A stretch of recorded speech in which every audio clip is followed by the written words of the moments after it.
प्यारे बच्चों, आज हम worksheet number 78 class 10 subject Hindi Kshitij में मानवीय करुणा की दिव्य चमक पार्ट को कंटिन्यू करते हैं। और इस चैप्टर को हमने पूरा लाइव में पढ़ा दिया है। अगर आपने वो वीडियो नहीं देखी तो पूरे चैप्टर को एक ही वीडियो में ज़रूर जा कर के समझे। और नेक्स्ट चैप्टर आप कौन सा पढ़ने वाले हैं, क्या चाहते हैं लाइव में, तो मुझे कमेंट में भी आप ज़रूर बता दें। वीडियो को लाइक करके शेयर करने अपना सभी दोस्तों को। तो चलिए देखते हैं फादर कामिल बुल्के के स्मृति पर आधारित ये चैप्टर है। और आपने फादर कामिल बुल्के के बारे में काफ़ी चीज़ें पढ़ी समझी, वो कैसे थे, बेल्जियम में जन्मे लेकिन इंडिया में आए और इंडिया में आकर के वो इंडियन की तरह हो गए। फादर बुल्के संकल्प से सन्यासी थे। कैसे थे वो? संकल्प से सन्यासी। वो मतलब चाल ढाल का सन्यासी नहीं थे। वो मतलब उन्होंने सोचा हुआ था कि मैं सन्यासी बनूंगा, बट उनका रिएक्शन सन्यासियों की तरह नहीं था। कभी कभी लगता है कि वह मन से सन्यासी नहीं थे, क्योंकि जब मन से सन्यासी होता है ना, वो रिश्ते नहीं बनाते। देखो, वो रिश्ते बनाते थे तो तोड़ते नहीं थे। 10 साल मिलने के बाद भी उसकी गंध महसूस होती। वो किसी से रिलेशन बनाते, किसी से दोस्ती करते, अपनापन, प्यार, मतलब कोई इनसे सीखे। तो भला सन्यासी कहाँ प्यार मोहब्बत के चक्कर में पड़ता है। वह जब भी दिल्ली आते ज़रूर मिलते, खोज कर, समय निकाल कर, चाहे सर्दी हो, गर्मी हो, बरसात हो, सबको झेल करके वो मुझसे मिलने आते थे। मुझसे नहीं, लेखक से। उसकी गंध महसूस होती थी। और चाहे वो 2 मिनट के लिए आए लेकिन वो मिलने ज़रूर आते थे। ऐसा कौन सन्यासी करता है कि जो मिलना जुलना है ना, चाहे वो 2 मिनट के लिए मिले, याद आ रही हो, बताओ, जिसको किसी की याद आए वो सन्यासी क्यों बना भला? तो ये सवाल आपके मन में भी आ रहा होगा। उनकी चिंता हिंदी भाषा को राष्ट्रभाषा के रूप में देखने को थी। किसी चीज़ की टेंशन नहीं करते थे, लेकिन हाँ, हिंदी को राष्ट्रभाषा बनाना है, वो इस बात को लेकर के लड़ जाते थे लोगों से। और हमेशा उनका एक ही मकसद होता था, हिंदी को राष्ट्रभाषा बनाना। हर मंच से इसकी तकलीफ बयां करते। भाई देखो, हिंदी की क्या हालत कर दी लोगों ने। इंडिया में जन्मने के बाद भी वो हिंदी की इतनी रिस्पेक्ट नहीं करते हैं। और इसके लिए अकाट्य तर्क भी देते, भाई लॉजिक लगाते, भाई हिंदी क्यों हमें आनी चाहिए, हिंदी की क्या वैल्यू है, क्यों हिंदी ज़रूरी है हमारे लिए पढ़ना। बहुत सारी वो बातें करते थे हिंदी के लिए। BS इसी एक का बस इसी एक सवाल पर उन्हें झुंझलाते देखा है। बाकी कहीं भी उन्हें गुस्सा क्रोध करते नहीं देखा। लेकिन हाँ, हिंदी के लिए वो ज़रूर बोल पड़ते थे। और हिंदी वालों द्वारा ही हिंदी की जब उपेक्षा होती, यानी कि हम भारतीयों के द्वारा जब हिंदी की बुराई, क्या करेंगे हिंदी पढ़ के, क्या होगा हिंदी पढ़ के, छोड़ो हिंदी बेकार है वगैरह वगैरह, जब हिंदी वालों के द्वारा, तो उन्हें बड़ा बुरा लगता, बड़ी तकलीफ़ होती। और वो बोल पड़ते, है ना। घर परिवार के बारे में, निजी दुख तकलीफ़ के बारे में पूछना उनका स्वभाव था। कैसा था उनका नेचर?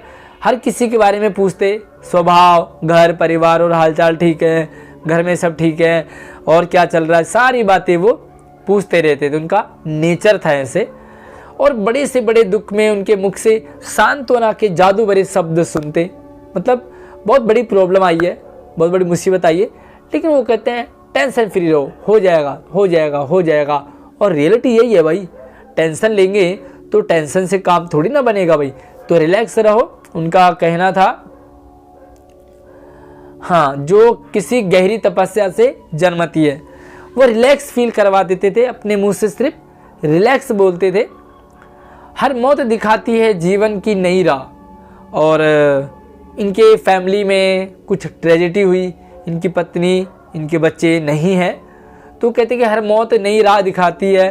पत्नी और बच्चे के, देखो मुझे अपनी पत्नी और पुत्र की मृत्यु याद आ रही है, और फादर के शब्दों से झरती विरल शांति भी। तो आज उनकी पत्नी नहीं है, उनका बेटा नहीं है, एक्सपायर हो गए हैं, और आज फादर बुल्के भी नहीं है। तो लेखक कह रहे कि मुझे याद आ रही है उन सब की, फादर की और अपने बेटे और पत्नी की। चलिए, पहला सवाल है कि फादर कामिल बुल्के किस रूप में सन्यासी लगते थे। तो फादर कामिल बुल्के वो संकल्प से सन्यासी लगते थे। ऐसा लगता था कि वो सिर्फ संकल्प से सन्यासी हैं, यानी कि उन्होंने सिर्फ मन में सोचा था कि मैं सन्यासी बनूंगा, बट वो बन नहीं पाए। पूरा आप आंसर लिखेंगे। दूसरा सवाल है कि लेखक के अनुसार फादर को कब झुंझलाते देखा गया था। तो लेखक कहते थे कि फादर कामिल बुल्के कभी भी दुखी, गुस्सा या रोष प्रकट नहीं किया, लेकिन हाँ एक बात पर, कब, जब वो हिंदी वालों की तरफ से हिंदी की बुराई हो, हिंदी वाले ही हिंदी की उपेक्षा करे, उसको कम समझे, तब उन्हें झुंझलाते हुए देखा गया। फादर बुल्के की कोई 2 चरित्रगत विशेषताएं तो बता सकते हो भाई। फादर कामिल बुल्के चरित्र यानी कि कैसा था उनका, तो वो रिश्ते बहुत निभाते थे, दिल से निभाते थे। दूसरी बात, वो सभी के साथ प्रेम से रहते थे। तीसरा भी लिख सकते हैं, सभी को बड़े भाई की तरह या पुत्र की तरह सभी को ट्रीट करते थे, उनके साथ रिएक्ट यानी कि उनके साथ उनके भाव रहते थे। और अगला सवाल है, लेखक के अनुसार फादर बुल्के का जीवन किस प्रकार का था। लेखक के अनुसार फादर का जो जीवन है ना, वो किस प्रकार था। देखो, पहली बात तो ये कि वो सन्यासी नहीं लगते थे लेखक के अनुसार।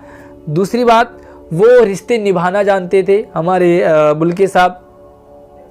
तीसरी बात, वो चाहे वो थोड़ा सा भी हो, लेकिन लंबे टाइम तक भी वो, अगर लंबे टाइम के बाद भी आ रहे हो तो मिलने जुलने ज़रूर आते थे, सभी के साथ प्रेम व्यवहार करते थे। तो ये सारी बातें आप उनसे यहाँ पे लिख सकते हैं।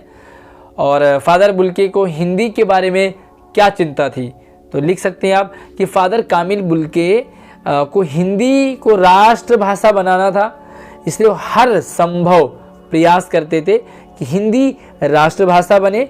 देखो तो उसके लिए क्या प्रयास करते थे, ये था हर स्टेज पे, हर मंच पर वो हिंदी की बातें करते और हिंदी को एक दर्जा स्थान दिलाने की बात करते थे वो हमेशा। तो ये उनके बारे में हो गया। साथ ही देखो, कठिन शब्द छांट करके लिखिए। तो भाई कठिन शब्द तो मुझे नहीं लगता कि कठिन शब्द आपको कोई लगेगा, बहुत ही आसान सा है और एक एक्टिविटी है। इस एक्टिविटी को देख लेते हैं। क्रियाकलाप 2 भाई, हिंदी भाषा के बारे में आपके क्या विचार हैं। तो सबके विचार होते हैं हिंदी के बारे में, इंग्लिश के बारे में, उर्दू, मैथ के बारे में।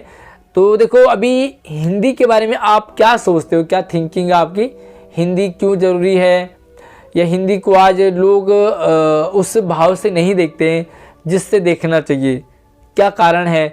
भविष्य में हिंदी को किस रूप में देखना चाहोगे आप, हिंदी कैसी होनी चाहिए, किस तरह होनी चाहिए, क्या हिंदी की रिस्पेक्ट किस तरह, या हिंदी को किस तरह समझना चाहिए, आपके क्या विचार हैं ज़रूर कमेंट करके बताएं। मुझे भी एक लाइन में लिख दें कि हिंदी आपके लिए क्यों ज़रूरी है, या हिंदी लोगों के लिए क्यों ज़रूरी है हिंदी पढ़ना और समझना। तो चलिए अगली वीडियो में मिलते हैं। धन्यवाद।